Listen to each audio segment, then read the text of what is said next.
టాలీవుడ్ లో ఏదో ఒక హీరోయిన్ ఐరన్ లెగ్ అనిపించుకోవడం కామన్. తర్వాత తానే గోల్డెన్ లెగ్ అనేలా పరిస్థితులు మారిపోవడం కూడా కామనే.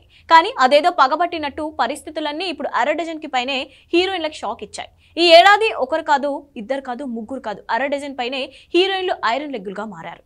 కోలుకోలేని పంచ్ పట్టంతో తేరుకునేందుకు దార్లే మార్చేస్తున్నారు.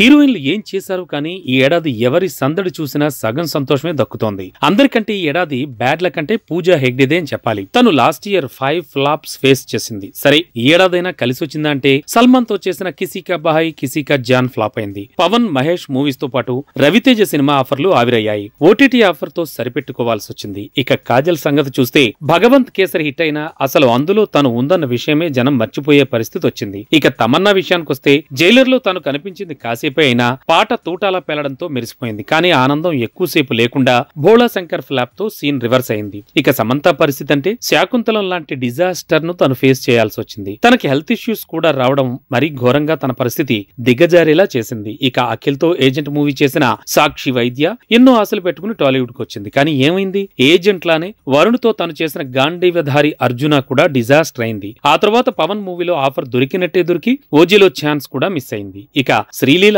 భగవంత్ కేసరితో హిట్ మెట్టెక్కినందుకు సంతోషపడాలా, లేదంటే ఎక్స్ట్రా ఆర్డినరీతో ఆదికేశవ, స్కంద్ అంటూ హ్యాట్రిక్ ఫ్లాపులు ఫేస్ చేసినందుకు బాధపడాలో తెలియని దుస్థితి. ఇలా చూస్తే దాస్కి ధమ్కితో నివేదా పెతురాజ్, రావణాసురతో అను ఇమాన్యుయల్ ఇలా ఈ ఏడాది మీద ఆశలు పెట్టుకుని అడ్రస్ లేకుండా పోయారు ఈ హీరోయిన్స్. మొత్తానికి వీళ్లదే ఈ ఇయర్ భరించలేనంత బ్యాడ్ లక్ అని చెప్పాలి.